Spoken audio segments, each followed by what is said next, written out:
I get so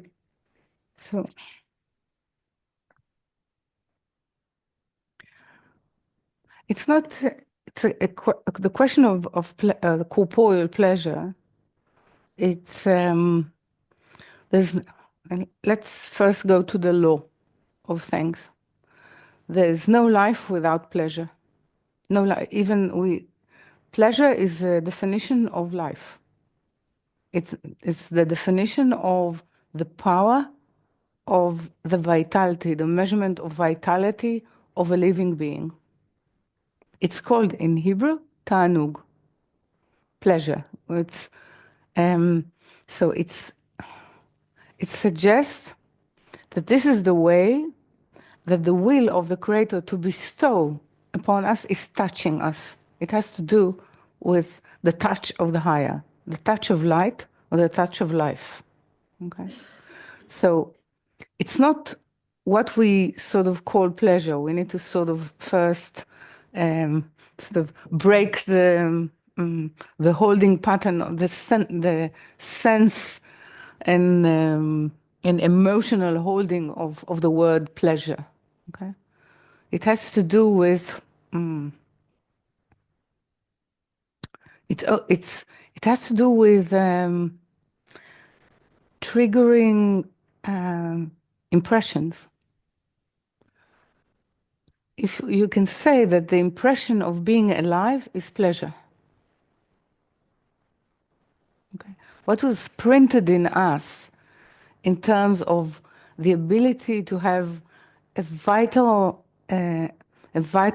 consciousness is called pleasure. So it's what I'm extracting of things. So as you know, extracting pleasure is the way we exist.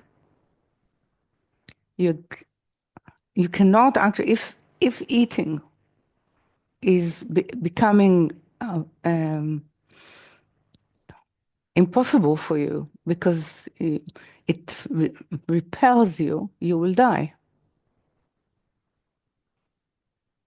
If light repels you, you will die. So extracting that sense of life is called pleasure.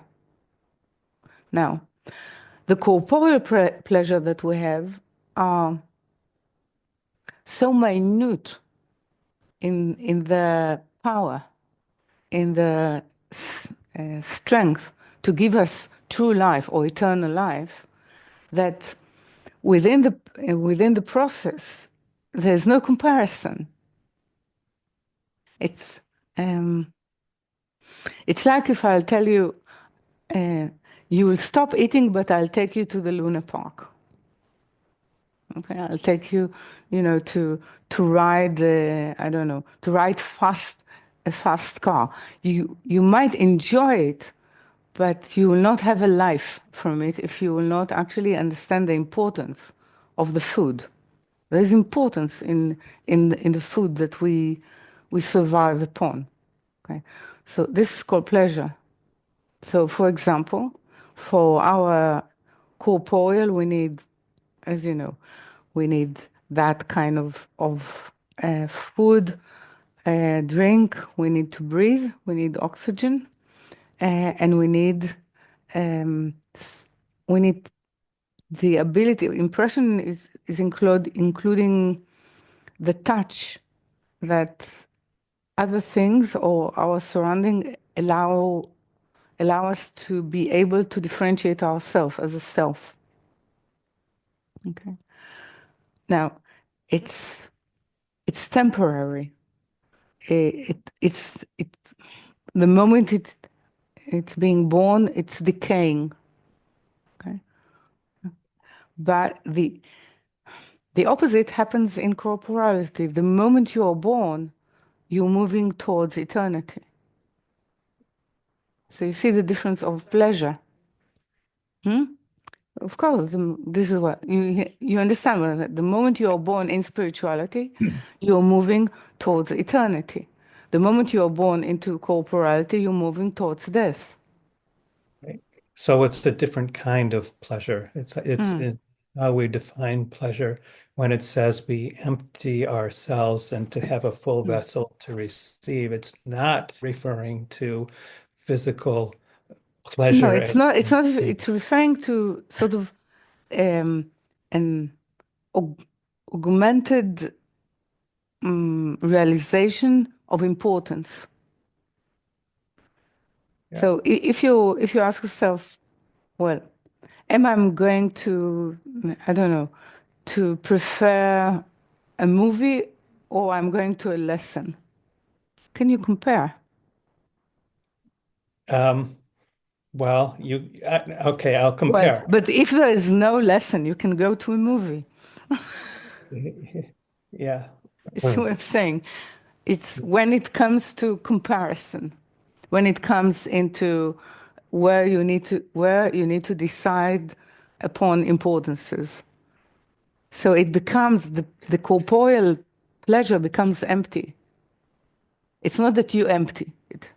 It becomes empty because it's not important in relation, in comparison to, Okay. in So in this because example, it's empty if it's temporal in relation or in comparison to eternity. Of course, it's empty. yeah, okay. So when I make that decision to Mm. go study in class where there's go see this James Bond movie Yeah. and I No, even choose a good movie, of course, sour. Okay. I know the intellectual mind. Okay. yeah, It's a very important movie. yeah, It's art. No, you cannot replace it. Yeah. But it doesn't say, well, we need our corporeal vessel in order to carry our spiritual journey.